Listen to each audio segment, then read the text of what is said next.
नमस्ते दर्शकों, आपका स्वागत है हमारे वीडियो में। हमारा आज का विषय है प्रोपेगेंडा, जो कि हमारे भारतीय समाज का एक बहुत ही महत्वपूर्ण मुद्दा है।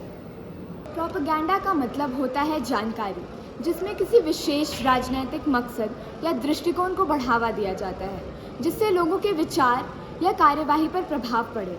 ये भाषण, पोस्टर्स या सामाजिक मीडिया के रूप में हो सकता है, जिसके माध्यम से लोगों की सोच या राय पर प्रभाव डालने की कोशिश की जाती है। ऐसा माध्यम है जिसे हमारे सामाजिक, राजनीतिक और व्यक्तिगत जीवन में असर डालता है। यह हमें नए जानकारियों और विचारों से परिचित कराता है। तो प्रोपेगेंडा हमें ज़्यादातर इलेक्शन के समय ही देखने को मिलता है, और ये किन किन ज़रियों से देखने को मिलता है, जो कि है अखबार, टीवी, रेडियो, सोशल मीडिया और अन्य तरीक़ों पे हमें ये प्रोपेगेंडा देखने को मिलता है। पर जानने लायक बात तो ये है कि प्रोपेगेंडा काफ़ी के जो मेन चीज़ें होती हैं वो होती है सामाजिक और राजनीतिक। तो उसके लिए हमें उन सब चीज़ों को दिमाग में रखते हुए भी जो भी प्रोपेगेंडा हम देख रहे हैं उसे सोच समझ के देखना चाहिए कि जो चीज़ हम सुन रहे हैं और हम देख रहे हैं वो असल में सच है कि नहीं है, और कितना सच है और कितना झूठ है। तो आइए जानते हैं प्रोपेगेंडा कितने प्रकार का होता है। सबसे पहले अच्छा प्रोपेगेंडा, जो समाज में एकता और कर्मठता फैलाता है। दूसरा प्रकार होता है बुरा प्रोपेगेंडा, जो समाज में गलत जानकारी फैलाता है। निर्णय आपका है कि आपको किसे चुनना है। तो क्या आप जानना चाहते हैं कि प्रोपेगेंडा होता क्या है? इसका हमारे देश के इलेक्शंस में इतना बड़ा किरदार क्यों है? इसके बारे में और जानने के लिए जुड़े रहिए हमारे वीडियो में। जब तक सूरज चांद रहेगा, जब तक सूरज चांद रहेगा, जब तक सूरज चांद रहेगा। तो दोस्तों, आज मैं आ गया हूँ आप सबकी बातें सुनने और आप सबको वचन देने कि अब आने वाले सालों में मैं किस तरीके से इस देश का विकास करूँगा। तो दोस्तों, शुरू करने से पहले एक चीज़ पूछना चाहता हूँ, एक सक्सेसफुल नेता क्या होता है? वो वही होता है जिसमें हिम्मत होती है, जिसमें जिगर होता है। और आज मैं वही हिम्मत और वही जिगर के साथ आप सबका साथ मांगने, यानी आप सबका वोट मांगने आया हूँ।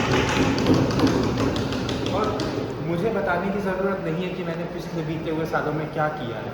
मैंने बहुत कुछ किया, जैसे कि रोडें बनवाई हैं, अस्पताल बनवाए हैं, स्कूल बनवाए हैं, और क्या कुछ नहीं किया।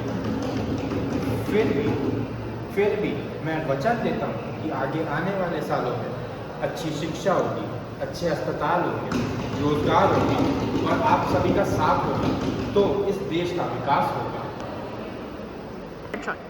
तो दोस्तों, इसी वचनों को पूरा करने के लिए और तो और आप सभी के साथ इस देश का विकास करने के लिए मैं यहाँ आज आप सभी के सामने खड़ा हूँ, बहुत ही एक महत्वपूर्ण योगदान मांगने के लिए, जो कि है आपका बहुत ही ज़्यादा महत्वपूर्ण वोट। तो क्या आप मुझे वोट देंगे ताकि हम इस देश को उस लेवल तक लेके जाएं, ताकि जो देश बोलते हैं कि हमसे आगे हैं, ताकि उन्हीं देशों को हम पीछे कर पाएँ, उन्हीं देशों के लेवल तक नहीं, केवल उनके लेवल तक नहीं जाना, हमें उनके आगे भी जाना है। क्या ये इस जर्नी में आप मेरा साथ देंगे? तो आपको क्या लगता है, इनके ये सारे वादे सच्चे हैं? क्या इन्होंने सच में अपने पिछले सालों में इतनी सारी चीज़ें बनवाई? कौन से रोड, कौन से स्कूल, कौन सा अस्पताल, या ये सब सिर्फ एक ढोंग है? तो आइए देखते हैं कि हमारे देश के नेता कैसे इकट्ठा करते हैं अपने लिए वोट। मेरे पास वाली रास है, हमारे गवर्नमेंट अस्पताल में बहुत समस्या है, आपसे बहुत उम्मीद लेने आ गई, हमारी मदद कीजिए, आपकी हमारी दुआएं आपको मिलेगी।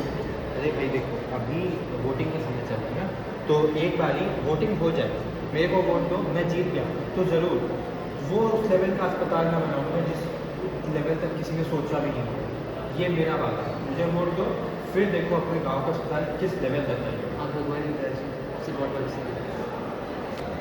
नमस्कार नेताजी, मैं आज अपने गांव वालों की तरफ से आई हूँ। हमारे गांव में जो विद्यालय हैं, उनके जो शौचालय हैं वह साफ़ नहीं रहते हैं, बहुत गंदे रहते हैं। उनके कारण हमारे बच्चों को काफ़ी प्रॉब्लम्स, काफ़ी समस्याओं के थ्रू जाना पड़ रहा है। अरे गणेश जी, मैं समझ बहुत समस्याएं हमारे देश में हमको बहुत समस्याएं हैं, पर मैं यही कहूँगा कि अभी वोटिंग का टाइम चल रहा है, तो अभी बहुत ज़्यादा काम को हर जगह हो रहा है। तो मैं आपसे ये कहूँगा, आप मुझे वोट दें, मुझे जिताएं। मैं जीत गया, मैं एक बार ही आपकी तरफ का नेता बन गया, तो मैं आपको वादा कर रहा हूँ केवल शौचालय नहीं, मैं स्कूल को भी बहुत अच्छा बनाऊंगा।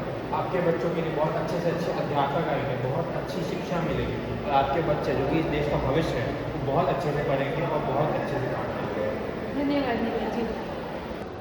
तो चलिए दर्शकों, देखते हैं क्या होता है इस साल की वोटिंग में।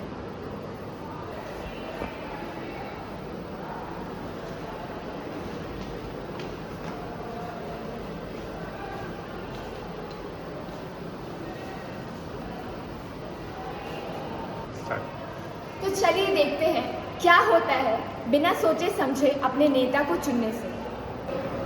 नेहा जी नमस्ते, बहुत बहुत बधाई हो आप इलेक्शन जीत गए।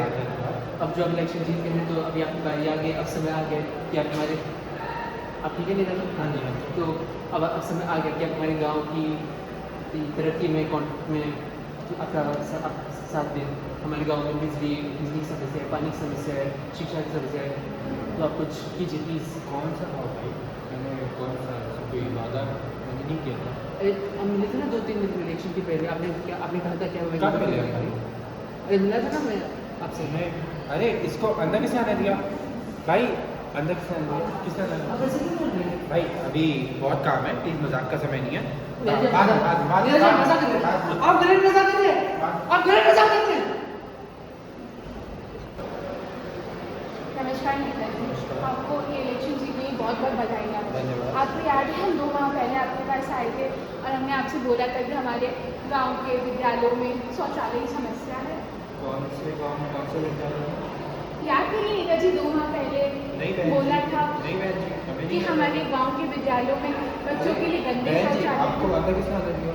अरे नेताजी याद करिए, इनको अंदर किसने आपने आने यही दिया? बहन जी, अभी मजाक आपने कर- बोला था कि अगर आप इलेक्शन जीतेंगे तो आप हमारी बहन जी, समस्या को बहन हल जी, मेरी बात निकालेंगे। सुनिए। अभी आप ऐसे अभी कैसे मेरी कर बात सकते सुनिए, अभी इलेक्शन का समय हुआ है, अभी समय नहीं प्लीज। ठीक।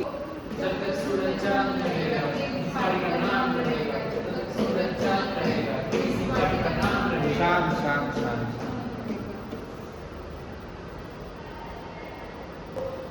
तो दोस्तों, आज मैं आ गया हूँ आप सबसे मिलने और आप सबको वचन देने।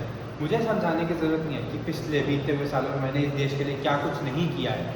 और जैसे कि मैं समझाऊँ क्या कि मैंने अस्पताल बनाए, मैंने रोडें बनाई, मैंने कितने विद्यालय बनाए, कितने शौचालय बनाए। कौन से अस्पताल बनवाए आपने? कौन सी रोडें आपने बनवाई? अरे बहन जी, आप जाके ज़रा देखो, अभी पिछले हफ्ते ही जो अस्पताल और रोडें बनी है वो मैंने ही बनवाई। क्या 2 दिन के अस्पताल, 2 दिन की रोडें जिसकी बिल्डिंग भी ठीक नहीं है? बहन जी, वो ना तो 2 दिन के अस्पताल है, ना तो 2 दिन की रोडें। मैं वचन देता हूँ आगे आने वाले समय में ऐसे ही बहुत सारे सारी अस्पताल। जनता को आपके झूठे वादे पता है, सबको पता है आपके अस्पताल का इंफ्रास्ट्रक्चर कैसा है। बोलते क्यों नहीं कुछ? खोलो आंखों से पट्टी, बोलो कुछ। आपने देखा है कि पिछले बीते हुए सालों में मैंने कितना कुछ नहीं किया है। बहुत कुछ किया है आपने, कुछ नहीं किया आपने। जैसे कि मैंने रोडें बनवाई है, मैंने अस्पताल बनवाया, मैंने विद्यालय बनवाया है। आपको वादे देने के अलावा कुछ नहीं आता। आपने भी इलेक्शन हमसे के- वादा किया था कि हमारे बच्चों की स्कूल्स में शौचालय बनेगा, ना सब साफ हुआ ना नया बना। कैसे वादों की बात करते हैं आप नेताजी? आप देखिए, आपके पड़ोस वाले गांव में ही मैंने काम पड़ोस किया। वाले- मैं आपके पास आया था आपसे मदद मांगने के लिए, आपको भगवान मानते हुए, और आपने क्या किया? क्या कौन है आप? भाई साहब बोले मुझे भगा दिए।